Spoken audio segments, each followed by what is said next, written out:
Hello students, तो आज हम लोग एनसीईआरटी क्लास 6 की जो सोशल साइंस की बुक है exploring society India and beyond, ये कवर पेज में आपको ये फ़ोटो मिलेगा। उसका डिटेल एक्सप्लेनेशन, कंटेंट्स, चैप्टर्स और ओवरऑल सिलेबस के बारे में पढ़ेंगे। तो ये देखिए, ओवरऑल ये आपका पूरा कंटेंट है। जैसा कि आप देख सकते हैं, ओवरऑल 14 चैप्टर्स हैं यहाँ पे। ये जो डिफरेंट थीम्स में आपका डिवीज़न किया गया है। ये जो थीम ए है, ये है ज्योग्राफी का पार्ट। थीम बी है हिस्ट्री। थीम ए में 3 चैप्टर, वैसे ही हिस्ट्री में भी 3 चैप्टर। नेक्स्ट है आपका cultural heritage and knowledge traditions. देखिए, उसमें आपके 2 चैप्टर्स हैं। फिर गवर्नेंस एंड डेमोक्रेसी, पहले ये सिविक्स नाम से जानी जाती थी ये पार्ट। इसमें आपके ओवरऑल 4 इम्पोर्टेंट चैप्टर्स हैं।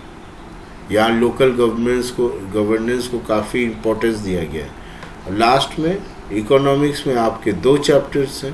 ओके, तो चलिए देखते हैं हर एक चैप्टर में क्या क्या है, what's new in A chapter. तो फर्स्ट जो है आपका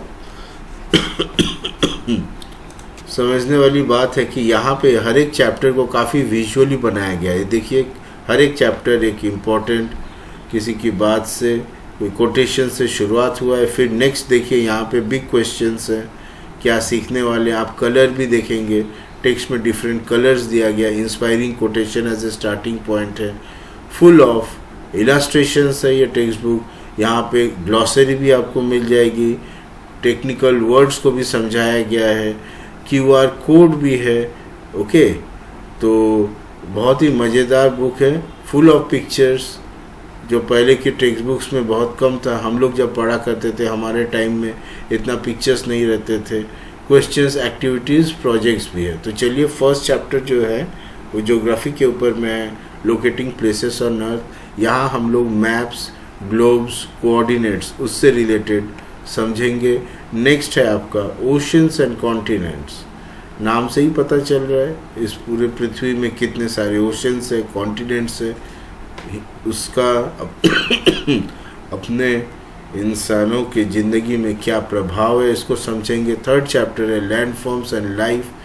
कितने टाइप के लैंड फॉर्म्स है, माउंटेन, पठार, प्लेन्स, और लाइफ को क्या इफ़ेक्ट है, इसको समझेंगे। फोर्थ चैप्टर हिस्ट्री का फर्स्ट चैप्टर है effectively timeline and sources of history. ठीक है, अर्ली ह्यूमंस कैसे रहते थे, उनके लाइफस्टाइल के बारे में समझेंगे।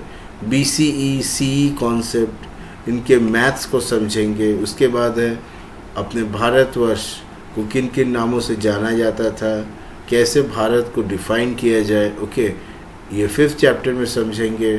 Next, beginnings of Indian civilisation. Okay, ये भी एक इम्पॉर्टेंट चैप्टर है। इंदस सरस्वती सिविलाइजेशंस के बारे में समझेंगे। फिर भारत के कल्चरल रूट्स को समझेंगे। 7th चैप्टर में हम लोग वेद, मैसेजेस क्या हैं, पुराण, और contribution of folk and tribal traditions to Indian culture, इसको समझेंगे। नेक्स्ट चैप्टर 8 में हम लोग यूनिटी इन डाइवर्सिटी कैसे करके है अपने देश में, इनके डिफरेंट एस्पेक्ट्स को समझेंगे, कल्चरल एस्पेक्ट्स को। क्लास 7 में हम ज्योग्राफिकल एस्पेक्ट्स को समझेंगे, फ़िलहाल हम कल्चरल एस्पेक्ट को समझते हैं। नेक्स्ट आपका फैमिली एंड कम्युनिटी। फैमिली क्यों इम्पोर्टेंट है, कम्युनिटी क्या है, उसका क्या रोल है। और फिर चैप्टर 10, 11, 12 जो है, ये 3 ये आपके पूरा गवर्नेंस के ऊपर में, पंचायती राज, लोकल बॉडीज़, गवर्निंग बॉडीज़, इन सब के ऊपर। उसके बाद के 2 चैप्टर्स जो है वो इकोनॉमिक्स में है, या different types of activities of people. Okay, value of work, इनको समझेंगे। तो जैसा कि आप देख सकते हैं, यहाँ पे ओवरऑल 5 थीम्स हैं। 5 थीम्स में ओवरऑल 14 चैप्टर्स स्टूडेंट्स हम लोग पढ़ने वाले हैं।